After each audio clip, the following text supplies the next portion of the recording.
되겠죠. 뭐 사도 바울이나 뭐 이쯤 돼야 되겠죠. 아닙니다. 하나님은 자기 백성 한 사람 한 사람을 역사의 주인공으로 세워주시는 줄로 믿습니다. 우리에 대한 하나님의 관심을 증명한 사건이 그럼 뭐냐? 바로 예수 그리스도입니다. 예수 그리스도를 이 땅에 보내주셔서 우리를 성경 역사의 주인공으로 불러주시는 십자가의 사건이 하나님의 관심을 표현하고 있는 가장 중요한 사건이었던 것이죠. 이 십자가를 지시기 위해서, 우리를 주인공 삼아주시기 위해서 이제 고난과 고통과 죽음이 기다리는 예루살렘으로 입성하시는 날이 바로 오늘 종려주일입니다. 그리고 이제 오늘부터 예수님의 고난이 시작되는 것이죠. 그래서 우리는 오늘부터 오는 토요일까지 이 예수님의 고난에 동참하기 위해서 고난 주간을 지키고 특별 새벽 기도를 통해서 또한 성금요일을 통해서 성찬 예식을 거행하게 될 것입니다. 그러나 여러분, 예수님의 고난은 고통이고 아픔이고 실패자의 모습처럼 보입니다. 그래서 우리가 슬퍼하고 막 이럴 것 같은데요. 사실은 그렇지 않습니다. 예수님께서 우리를 위해 당하시는 이 고난의 길은 승리의 길이고 구원의 길이고 우리에게는 영광된 길이라는 사실을 믿으시기를 바랍니다.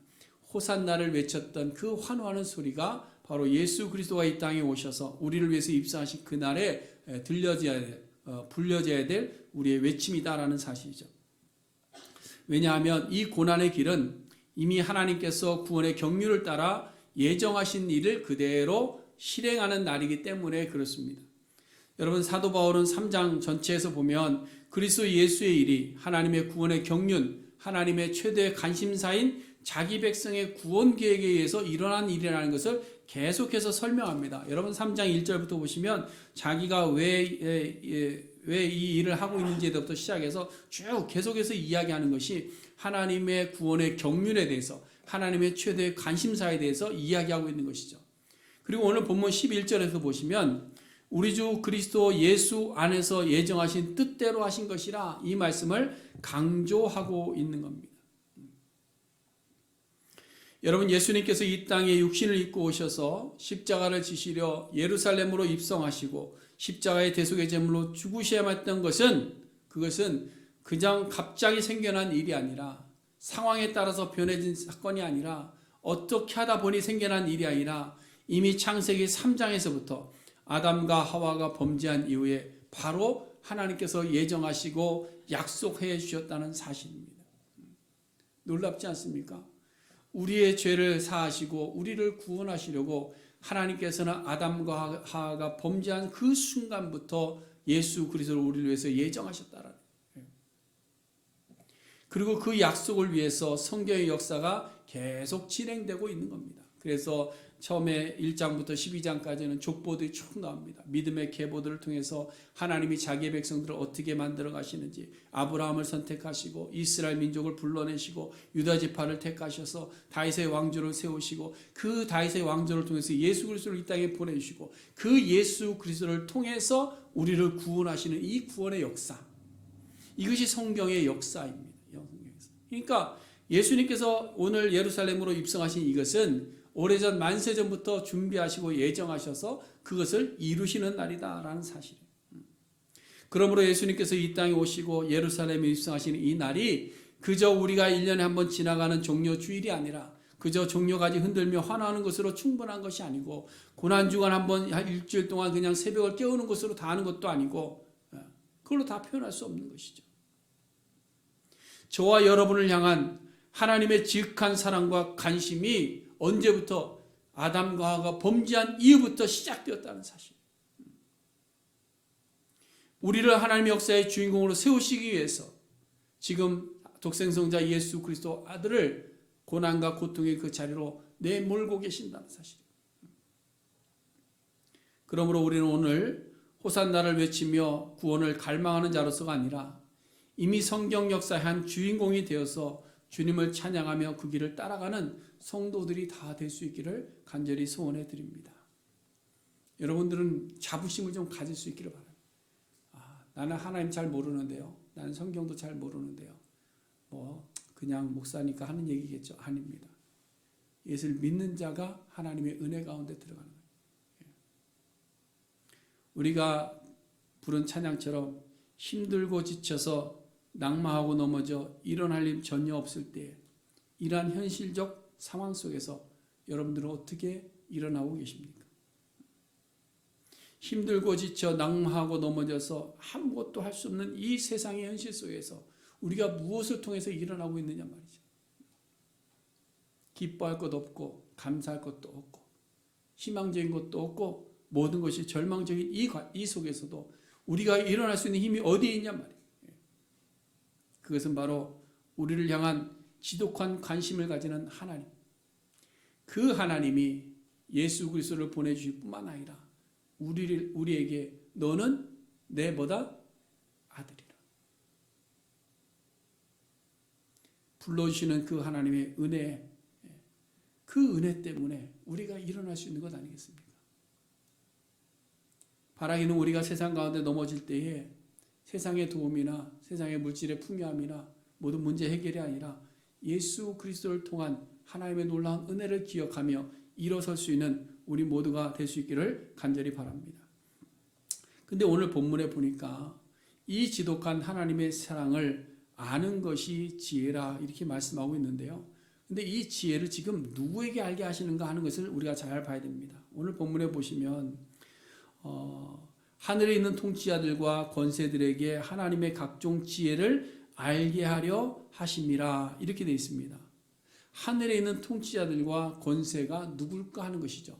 여러분, 하늘에 있는 권세자들과 통치자들과 권세가 누굴까? 여기에 대해서 해석들이 분분합니다. 그래서 어떤 사람들은 천사다라고 해석을 하기도 하는데요. 사도 바울이 에베소서에 유사한 단어를 사용한 것을 보면 그렇지는 않은 것 같습니다. 왜냐하면 에베소서 2장 2절에 보시면 사도 바울은요, 악한 영을 공중의 권세 잡은 자로 표현을 합니다. 그러니까 지금 공중의 하늘에 있는 통치자와 권세는 악한 영과 동일한 것 아닌가 이렇게 해석해 볼 수 있습니다. 그렇기 때문에 오늘 본문에서는 하늘에 있는 통치자들과 권세를 사단들을 향해서 자기 백성을 구원하시기 위해서 이 땅에 오신 예수 그리스도는 하나님의 예정 가운데 이루어진 하나님의 계획이라는 사실을 분명하게 그들에게도 각인시켜주고 있는 겁니다. 여러분, 이게 굉장히 중요한 이야기인데요. 여러분, 이것이 얼마나 큰 은혜인지 모릅니다. 여러분, 하나님께서 우리를 대신해서 다른 누구에게 야, 이 사람들 건들지 마. 왜? 내가 만세전부터 계획해서 뜻해서 내 아들을 내주고 산 내 백성들이야 라고 지금 선언하고 있는 거예요. 제가 설명을 잘 못했나요? 전혀 이렇게 이해를 못하시는 것 같아서. 우리의 상황을 다른 사람에게 설명할 때 하나님 입장에서 야, 이 백성은 내 백성이고 내 자녀야. 그러니까 네가 얘들을 건들지 마 라고 이야기하고 있다는 얘기예요. 선언하고 있다. 이것은 내가 정해서 한 일이다. 내가 내 백성을 죄에서 자유케 하려고 내 아들을 보내고 얻어낸 내 백성들이야 라고 지금 공중권세 잡고 우리를 뒤흔들고 하는 악한 영들에게까지도 선포하고 있는 얘기예요. 그러니까 너희는 이들에게 함부로 해서는 안 된다. 이걸 이야기하는 것이죠. 이것을 좀 알아라. 그리고 너희가 그 길을 막으려고 해도 막을 수 없다라는 것을 공개적으로 선언하고 있는 겁니다. 사랑하는 성도 여러분, 우리가 지금 이 안에 있는 거예요. 이 은혜 안에. 하나님께서 우리를 이만큼 사랑하시고 하나님께서 이만큼 우리를 인정하시고 하나님께서 우리를 이미 공중 권세 잡은 자들에게까지도 선언하셨습니다. 그 은혜가 바로 오늘 예루살렘에 입성하시는 예수님, 나귀 타고 입성하시는 그 예수님을 통해서 우리에게 주어졌다는 사실입니다. 그러므로 우리의 육체는 괴롭힐 수 있습니다. 그러나 우리의 영혼은 빼앗아갈 수 없다라고 하나님께서 단언적으로 말씀하고 있는 거죠. 그러므로 이제 우리는 어떻게 해야 되느냐 하는 거예요. 우리가 공중권세 잡은 자들에게는 너희들 노터치 이야기했습니다. 그럼 이제 그 은혜를 받은 우리는 어떻게 해야 될까? 우리의 반응이 중요한 겁니다. 우리 반응. 그 반응이 바로 12절 말씀입니다. 여러분 12절 우리 같이 다시 한번 보겠습니다. 12절 말씀 시작. 우리가 그 안에서 그를 믿음으로 말미암아 담대함과 확신을 가지고 하나님께 나아감을 얻느니라. 아멘. 자 보세요. 11절 말씀은 공중것에 잡은 자의 경고의 말씀이고요. 12절은 이제 교회 안에 들어와 있는 이 구성원들, 우리 성도들에게 이야기하는 겁니다. 예. 그래서 10절 말씀부터 보시면 이는 이제 교회로 말미암아 이렇게 돼 있죠. 그 교회의 구성원들이 바로 12절에 나오는 우리로 이제 연결이 되고 있는 겁니다. 그래서 우리는 그 안에서, 먼저 그 안에서라 이야기하는데, 이 말은 영원부터 예정하신 그 뜻 안에서 있는 우리가, 그 다음에 해야 될 것은 첫 번째가 그를 믿음으로, 그렇죠? 믿음으로.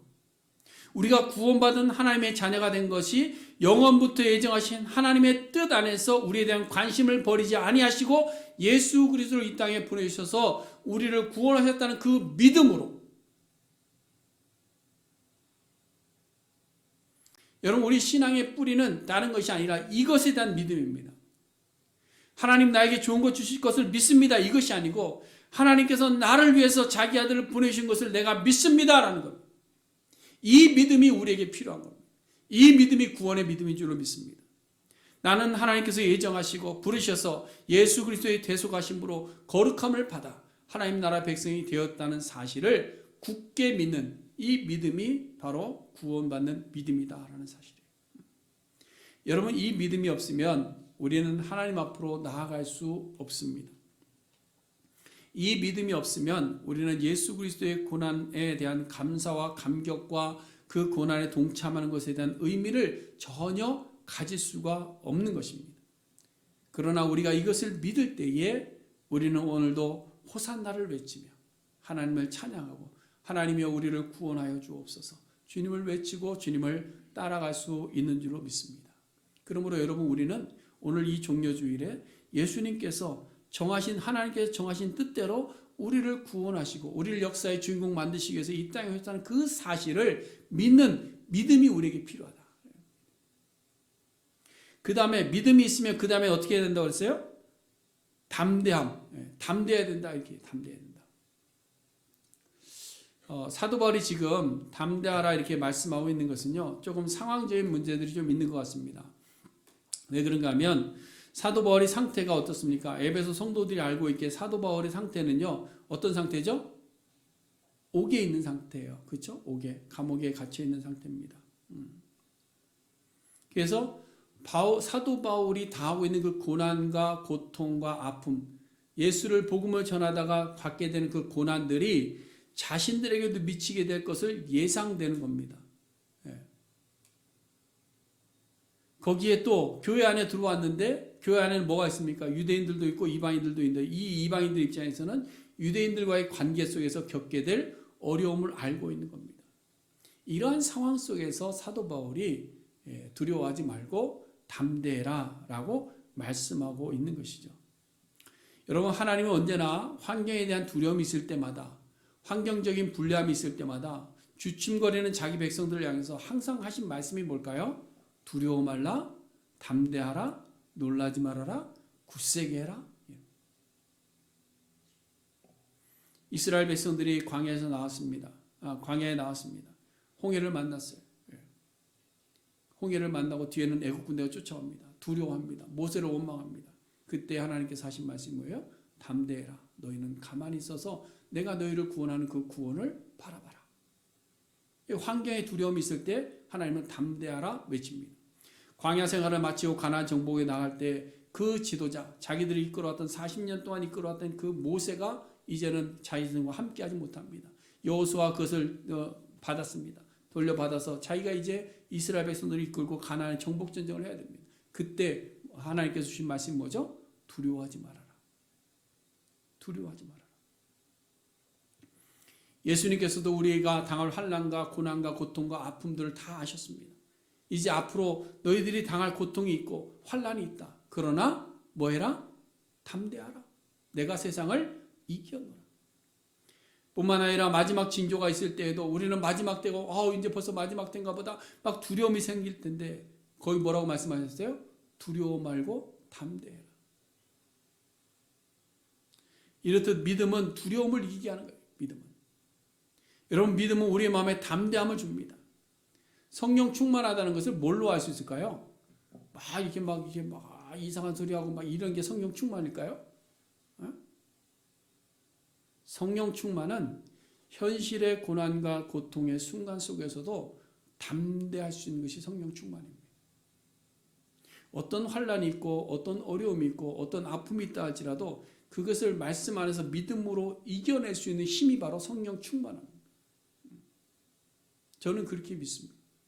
성령의 역사들도 있겠죠. 그러나 우리가 성령이 충만할 때는요, 세상의 어떤 환경들이 두렵지 않습니다. 그러나 성령으로 충만하지 못할 때에, 우리의 믿음이 식어졌을 때에, 아니면 우리가 연약할 때는 세상의 환경이 바람만 불어도 우리는 넘어지는 거죠. 예수님께서 십자가를 지시기 위해서 예루살렘에 입성하실 때도 마찬가지입니다. 제자들의 마음속에는 염려가 있었습니다. 염려가 있었어요. 왜? 자기들의 선생님이 이제 붙잡혀갈 것을 이미 뻔히 알고 있기 때문에, 내가 이제 죽으러 간다는 것도 뻔히 들어서 알고 있기 때문에, 그래서 예수님을 말렸어요. 선생님 안 가면 안 됩니까? 왜 꼭 선생님이 가야 됩니까? 그럼에도 불구하고 예수님이 예루살렘으로 입성하셨습니다. 그러나 염려는 현실로 그대로 드러났어요. 예수님이 붙잡혀 가십니다.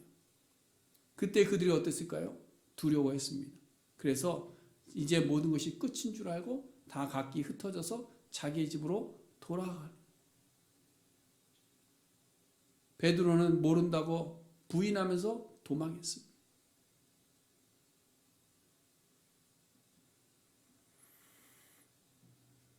그러나 하나님께서 예정하신 자기 백성에게 대한 관심은 변함이 없으십니다. 우리는 흔들릴 수 있고 우리는 도망하기도 하는데 하나님의 관심은 변함이 없으세요. 그러므로 여러분, 우리는 현실적 고난에 두려워할 것이 아닌 줄로 압니다. 아무것도 두려워 말라, 주 너의 하나님이 지켜주시리. 우리 찬양합니다. 그렇죠? 조금 전에 찬양했잖아요. 예? 어떤 마음으로 찬양하셨어요? 그냥 저 집사님 찬양 잘한다 그래 듣고 가셨어요? 아니면 아무것도 두려움 없이 하나님이 지켜주실 것을 믿고 찬양하셨어요? 찬양은 그저 우리가 읊조리는 소리가 아니라 우리의 기도입니다. 우리의 신앙의 고백입니다.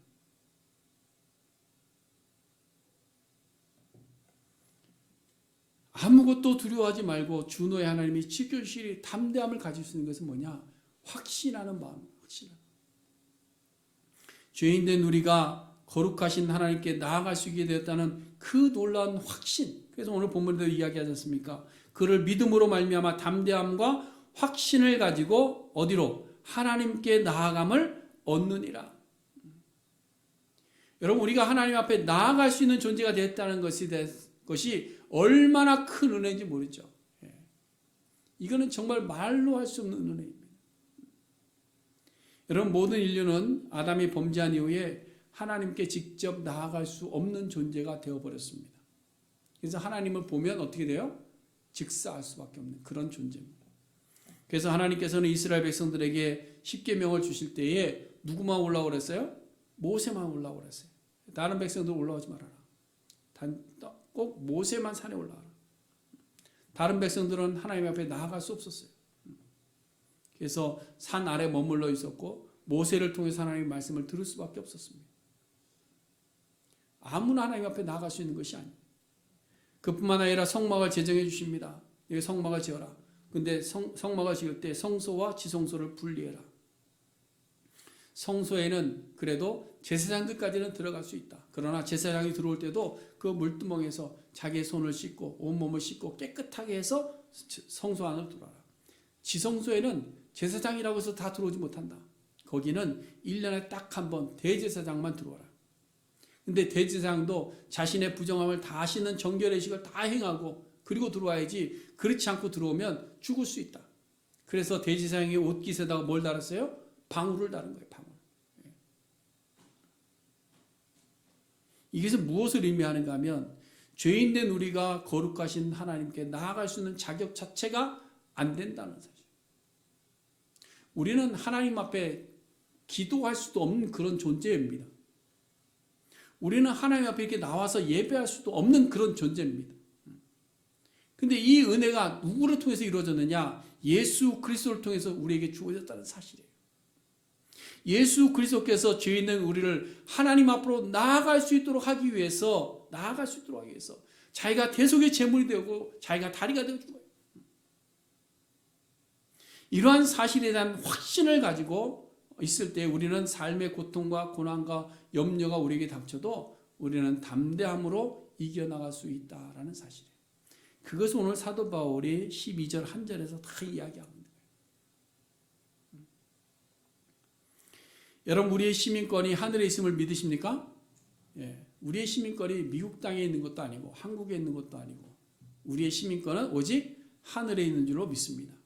그렇다면 우리가 하나님 앞으로 나아가는 것에 대한 두려움, 하나님과 동행하는 것에 대한 염려가 있을까요? 하나님 앞에 우리가 나아가서 우리의 마음을 고백하는 것에 대한 두려움이 있을까요? 염려가 있을까요? 의심이 있을까요? 마치 미국의 시민권을 가지고 있으면서도 미국에 입국할 때 염려하고 두려워하는 것과 마찬가지 아니겠습니까? 유학 비자를 가지고 있거나 관광 비자를 가지고 입국할 때는 그래도 비자를 가지고 있음에도 불구하고 좀 걱정하는 부분들이 있잖아요. 그렇죠? 예.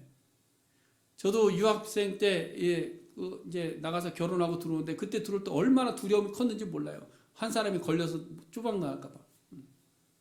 왜? 시민권이 없기 때문에 그래요. 괜히 말 한마디 잘못하면 입국 거절당하고 돌아가야 되니까 그런 염려가 있는 겁니다. 근데 시민권을 가지고 나면 어떻습니까? 자유함이 있죠. 그렇죠? 뭐 입국 신자상을 지나오는 데 대해서 두려움이라는 것이 없습니다. 염려라는 것이 없습니다. 내가 쫓겨날 일은 없기 때문이죠. 예전에 그 아내가 이제 오랜 시간 지나서 영주권을 받았어요. 그래서 그 기념으로 어딜 갔냐면 어디 갔을까요? 나이아가라 폭포를 갔죠. 캐나다니까. 그래서 못 가던 거기를 이제 차를 타고 갔습니다. 캐나다 쪽에 머물고 이제 돌아올 때 국경에서 심사하잖아요. 심사하는데 그때 심사하는 사람이 이제 여권을 보자고 해서 여권을 보니까 이 사람이 뭐 다른 게 묻는 게 아니라 여행은 잘했냐. 그래서 잘 하고 왔다 그랬더니 딱 한마디야. 웰컴 홈. 딱 그러면서 딱 다시 돌려주더라고요. 네가 다시 집에 돌아온 것을 환영한다. 뭐 이러면서 그 말을 들으니까 괜히 기분이 좋더라고요. 뭐 이렇게 물어보고 따지거나 뭐 막 추궁하듯이 보지 않고 뭐 반겨주는 그런 기분. 여러분, 우리가 하나님 앞에 나아감을 얻는 것이 바로 이런 모습이 아닐까 생각합니다. 집으로 돌아왔을 때 아버지가 품에 안아주시고 맞아주시는 것과 같은 것이죠. 내가 저 집에 들어갈 때 어떻게 해야 되나 이런 염려가 아니라 아무 때나 문 열고 들어가면 아버지께서 맞아주시는 곳이 내 집이다라는 것을 알고 나아갈 수 있는 특권이 생겼을 때 그보다 더 큰 은혜가 어디 있겠습니까? 그러므로 우리는 예수 그리스도의 피로 세우신 이 교회 공동체를 통해서 하나님 앞에 나아갈 수 있게 된 것을 기뻐하며 믿음과 확신 가운데 담대함으로 승리하는 우리 모두가 될 수 있기를 간절히 바랍니다.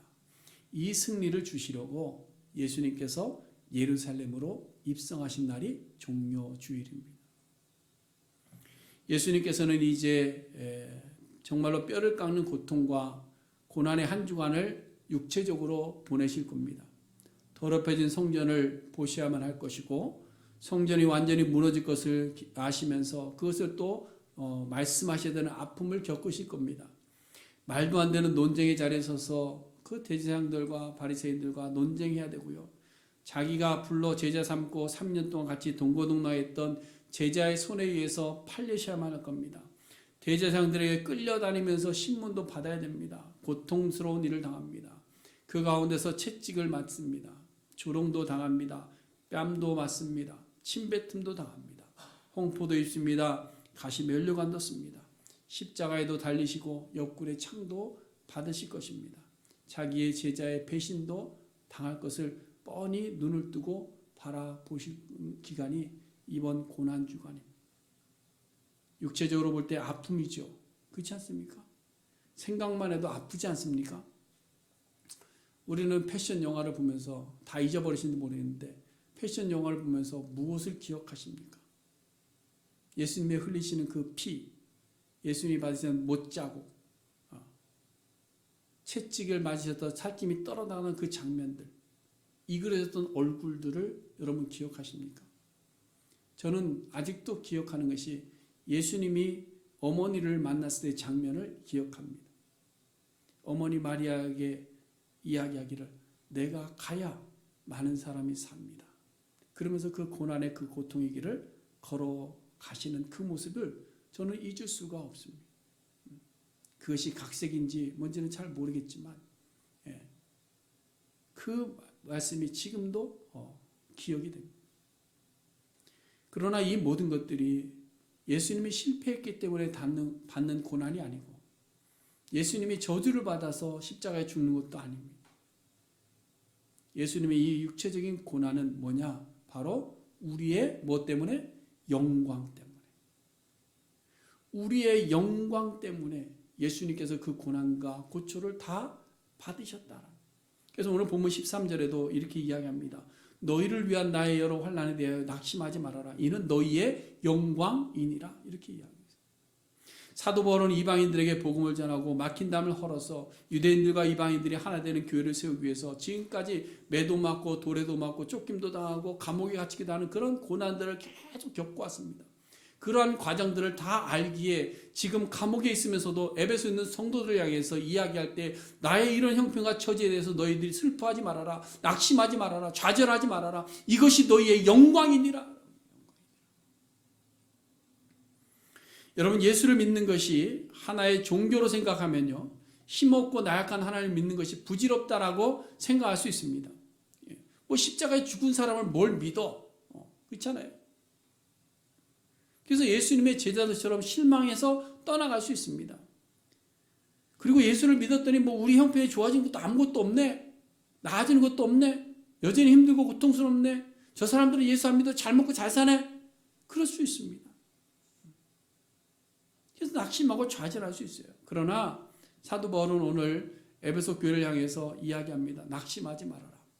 도리어 기뻐해라. 기뻐해라. 왜? 내가 고난당하는 이것을 통해서 이것이 바로 너희의 영광이기 때문이다.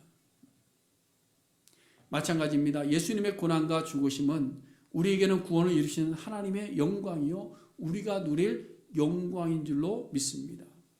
여러분, 오지에 나가서 복음을 전하는 선교사님들의 희생과 순교가 실패일 수는 없습니다. 가서 목숨을 잃는 경우가 많죠. 초창기 선교사들의 그 평균 선교 기간이요 10년을 못 넘겼다고 합니다. 그것은 선교를 못하게 된 것이 아니라 다 죽었다는 거예요.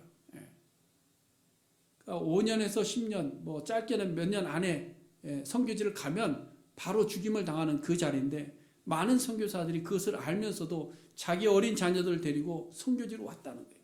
우리 조선시대 한국에 들어왔던 선교사님도 마찬가지입니다. 그런데 그들의 희생과 순교가 실패냐? 그렇지 않다는 거예요. 그렇다고 해서 낙심할 일이냐? 그렇지 않다는 겁니다. 대동강변에서 조선에 들어오지도 못하고 강변에서 목 잘라 죽임을 당했던 토마스 선교사님도 그가 실패했느냐? 아니라는 거죠. 그랬다고 우리는 좌절하지 말자. 왜? 그들을 통해서 영광이 우리에게 임하게 되었다는 거예요. 그들을 통해서 복음이 우리에게 증거되었다는 사실입니다. 그러므로 예수 그리스도께서 예루살렘에 입성하시고 고난당하신 것이 도리어 우리에게는 영광이 되는 줄로 믿습니다. 이것을 우리가 믿을 때에 우리는 삶의 어려움이 있을 때에도 좌절하는 것이 아니라 믿음으로 이겨낼 수 있는 줄로 믿습니다.